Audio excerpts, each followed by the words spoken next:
We begin with the White House pushing for new election legislation, capping off a week in which the president repeatedly called for federal control over elections, even though that power is granted by the Constitution to the states. Late yesterday, the president posting on social media his demands for the, quote, Save America Act. Those demands include voter ID, proof of citizenship to register to vote, and notably no mail-in ballots, with only a few exceptions. The president's requirements appear to be an attempt to retrofit an existing Republican-backed bill, similarly named the SAVE Act. But the changes the president is calling for do not appear to address his repeated calls this week for the federal government and, by extension, his party to play a direct role in administering elections. The Republicans should say, we want to take over. We should take over the voting in at least 15 places. The Republicans ought to nationalize the voting. If a state can't run an election, I think the people behind me should do something about it. Because, you know, if you think about it, a state is an agent for the federal government in elections. I don't know why the federal government doesn't do them anyway. We can't allow cheating in elections. Now, if we need to put in federal controls as opposed to state controls, remember this, they're really an agent. They're really accumulating the votes for who wins an election. If they can't do it honestly and it can't be done properly and timely, then something else has to happen. It comes as state election officials tell NBC News they received what they're calling an unusual and unexpected invitation from the FBI to discuss, quote, preparations for the midterms. And the Department of Justice remains in a standoff with dozens of states over access to voter rolls. All while the president continues to air his grievances and sow doubts about the 2020 election he lost. Last week, the FBI took the unprecedented step of seizing election materials from Fulton County, Georgia. That raid drawing scrutiny in part because of the involvement of the president's spy chief, Director of National Intelligence Tulsi Gabbard. While unusual presence in Georgia has prompted shifting explanations from the administration. What was Tulsi Gabbard doing at an election center in Georgia today? She's working very hard on trying to keep the election safe, and she's done a very good job. Tulsi Gabbard has been tapped by the President of the United States to oversee the sanctity and the security of our American elections. Why is Tulsi Gabbard there? I don't know, but, you know, a lot of the cheating comes from it's international cheating. She went in at Pam's insistence. She went in and she looked at votes that want to be checked out from Georgia. So I'm not going to talk about any other details of that matter right now because Georgia's a very important issue to us. No. She was there. We're inseparable. That's all I'll say.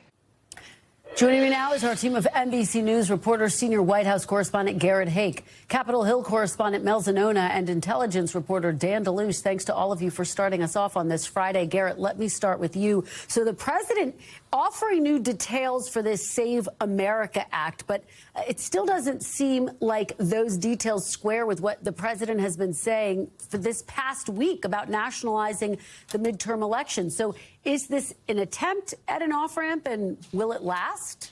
Yeah, nor do they square with what's actually in the Save America Act, Kristen. I think what we have here is an effort to try to get Republicans all on the same page here and to get the president to at least point his grievances related to election integrity as he sees it in a direction that other Republicans can support. The idea of the federal government having any role on the back end, if you will, counting elections or even administering elections is something that's not popular beyond sort of the 2020 truther circle here. And it's not something that the White House has been able to defend in any functional way. That's why I think you have them going back to this idea of the Save America Act, something that the base is into, and something where they can at least try to rally Republicans so that they're all singing from the same hymnal going forward on this issue. Now, let me turn to you now. What's the understanding from Republicans about this Save America Act? Is this a new bill or does it update the existing Save Act? How are you hearing it? It's a revised bill. It's essentially Save Act 2.0 because it includes the original bill in its entirety. So it still includes requiring proof of citizenship in order to register to vote. But then it also includes a new provision that requires voters to present a photo ID when they actually go to vote. That's also has been a big Republican priority for many, many years. But what's not in the bill, as Garrett alluded to, is an end on mail-in ballots. But it does include a provision that changes the way mail-in ballots are counted by the states. So those have to actually be in by the time the polls close, as opposed to going by the postmark date. Garrett, let me go back to you on this. So there are three pegs of this Save America Act, proof of citizenship. And I wonder, what exactly has Republican support? You have proof of citizenship. You also have the voter ID requirements. What are you hearing about that? Yeah, voter ID and proof of citizenship both poll very well with Republican voters and are the kind of things where the president, I think, can be seen to be keeping campaign promises. Where they get into a little bit of trouble is the no mail-in ballots part of this. Obviously, as Mel just alluded to, what the president asks for here isn't what's actually in the bill. There's, a lot of Republicans who like mail-in ballots in a number of states, particularly out west, where all or almost all of the voting is done by mail-in ballot. That genie's probably not going back into the bottle. But overall, Republicans like this as an issue, both as something they'd like to actually solve and an issue that they'd like to run on. I mean, just the idea of election integrity as Republican voters see it is popular. Requiring an ID is something that's very popular among Republicans. I expect you're going to hear a lot about that in primary season and then perhaps less about it once we get into the general election season. So, Mel, any path for either of these bills to pass? What would that timeline look like? Well, certainly there is a pathway in the House because they already passed the SAVE Act, and we're told that the Save America Act, that revised version, is going to come to the House floor as soon as next week. So I don't anticipate it having any issues there, despite the razor-thin House majority for Republicans. Where this bill is really going to run into major issues is in the Senate, because there's a filibuster. That means they need 60 votes, a.k.a. Democratic support. There's no world in which Democrats are going to support this bill. And that is why you're seeing conservatives in the House and outside agitators really start to put pressure on Senate GOP leader John Thune to nuke the filibuster, which is that 60-vote threshold. So far, though, John Thune and many other Republicans, I should add, have rejected those calls. So it's really hard to imagine how this bill is going to make it through the Senate and onto Trump's desk. But no doubt, there's a lot of pressure to get this done for Republicans. Yeah, undoubtedly. Garrett, I'm going to talk more about Tulsi Gabbard with Dan in just a moment. But when it comes to the shifting explanations about her presence in Georgia, is there a sense in the White House that they have an optics problem here? Is Pam Bondi the fall here? I think they recognize that they need to figure out exactly what it is they want to say about this, that, spending a good portion of the briefing, as they did, I guess it was just yesterday, trying to square exactly who ordered Tulsi Gabbard to do what and when is not a great use of the White House's time and energy.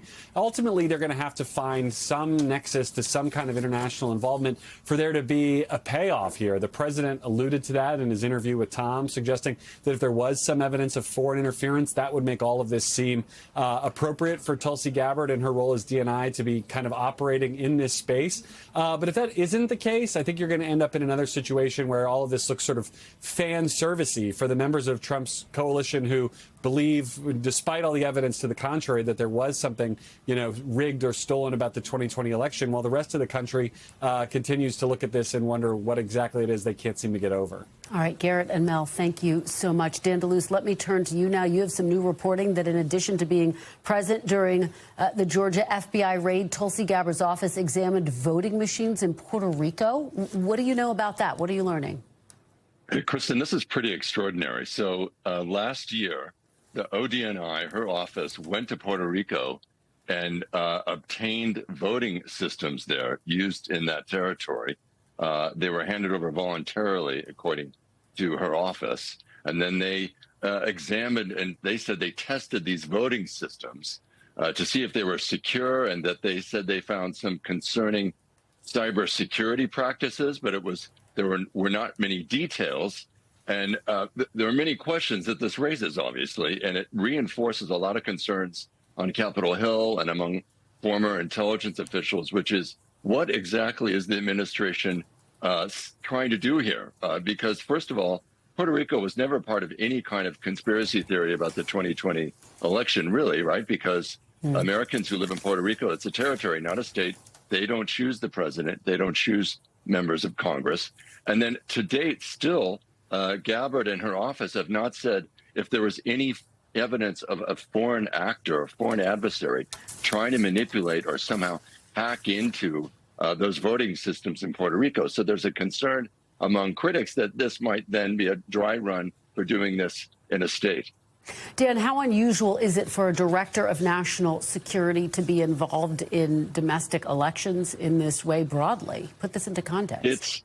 It's extremely unusual. It's really unprecedented. So none of her predecessors from both parties got anywhere near domestic elections or domestic law enforcement, I should say, right? They have a supporting role when there are these elections because there's concerns about foreign countries like Russia who try to influence or manipulate or spread disinformation or even hack into voting systems. And then they provide that information to the FBI, to the Department of Homeland Security, who then pass that on to states. So, for example, in the past, to sort of help states run their elections, there are cybersecurity experts in the government, not at ODNI, that's not really their job, but cybersecurity experts at the Department of Homeland Security and elsewhere will provide advice like, here's what you could do to try to ensure, your voting systems are protected. But it's not a situation where they roll in there and, for example, seize or obtain or to confiscate the voting systems. So, Dan, the president and White House press secretary in recent days have both tried to connect her role to concerns over international interference. Is there anything there? So far, we know of nothing that would justify that. In other words, yes, there is plenty of evidence that in the past, other countries have tried to somehow influence or skew or manipulate the election. Russia, the most prominent. We should say that there's only one case where there is evidence from U.S. intelligence agencies that Russia actually successfully hacked into a voting system. That happened in one voter registration portal, but there was no tampering with ballot counting of voting systems. And in this case, they have not said why or what foreign actors involved here. And of course, you have Democrats in Congress saying they're very concerned that they're going to somehow use that as a pretext to try to get at these voting systems. And the president, to our colleague Tom Llamas, did mention how China may have some designs on affecting our elections. But in the past several years, U.S. intelligence agencies have made it clear that, yes, China tried to affect certain races, but did not try to affect the presidential race. All right, Dan De Luce, thank you so much for your great reporting, as always. Joining me now is Robert Kagan, contributing writer for The Atlantic and a senior fellow at the Brookings Institution. Thank you so much for joining me on this Friday. I really appreciate it. Thank you. So you told NPR you believe, and I'm going to quote you here, we are already well into a dictatorship. And you called the president's comments on the 2026 midterms a 5-alarm fire. Tell me what you mean and why you think this is a 5-alarm fire. Well, people used to be speculating about whether Trump might do something to subvert the 2026 elections, but now Trump himself is saying that it's his intention to well, he's saying nationalize, which is a euphemism for subverting. And it's very clear now that there is an actual plan. He mentioned 15 places, which means people have discussed exactly where they would like to take control of the elections. He has the tools to do it. The federal government is completely under his control, the Justice Department, the FBI, and they have this brute squad, ICE, which is clearly going to be used to affect polling and potentially surround polls. We saw Steve Bannon talk about that, and I saw that the White House spokesman did not deny that that was a real possibility. So this isn't even a matter of speculation anymore. It's clear that the administration is intending to do that. And by the way, with the full support of Republicans in Congress, Mike Johnson seems to be totally down with this. It will save his job. And so the Republican Party is now the party of dictatorship. Let me ask you about what we're hearing from some Republicans. Senator Schmidt, responding to this broad argument, argued this week that when Democrats were in power, he says they also tried to nationalize elections.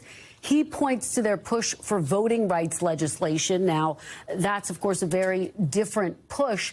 But how would you respond to that argument to push back against what you're writing about? For Democrats who want to expand the voting rolls, you can argue about how exactly that should be done, and Republicans did argue about it, and we have a political democratic process to decide those kinds of questions.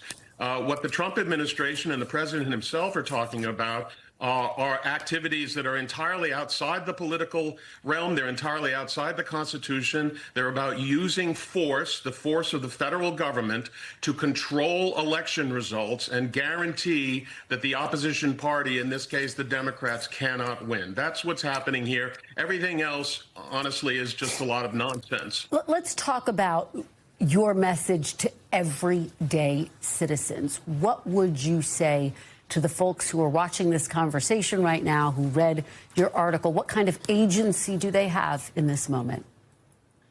Well, I mean, obviously, we see extremely brave American citizens in Minneapolis who have been, out on the streets and trying to protect people from the brutality of ICE. But all our citizens can be involved, if only by getting in touch with their elected officials.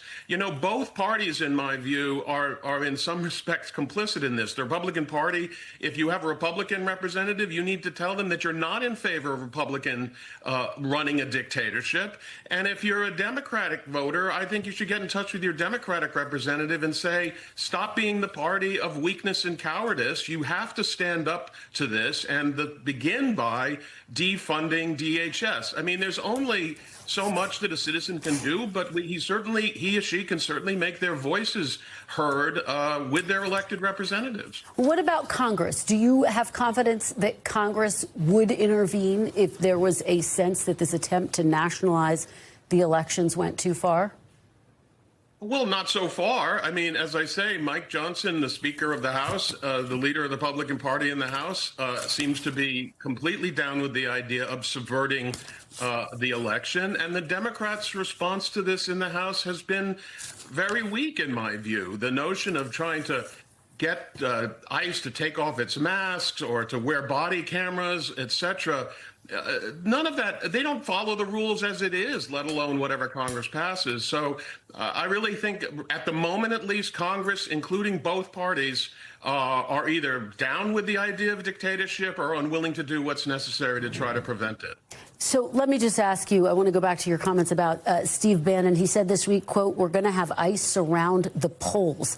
The White House saying there's no actual plans to do that. But when you hear that type of a threat, what do you make of it, and how seriously do you take it, given the White House pushing back? Well, they're not pushing back that much. At least as far as I know, the spokesperson didn't say that they could guarantee that that wasn't going to happen. And the truth is, it's very clear that what's been going on in Minnesota, and specifically in Minneapolis, is not just about immigration and deportation. It's about using ICE to create havoc, which then can give the president the excuse to invoke the Insurrection Act. It would be completely inappropriate for him to do so, but he's already threatened to do so. You've had Stephen Miller calling on the police of Minneapolis to, quote unquote, surrender. So it's clear to me that ICE is going to be a tool of subverting the election, which is why it's all the more crazy to me that the Democrats are willing to fund it. All right. Robert Kagan, thank you so much for joining us today. We really appreciate your perspective. Well, thank you.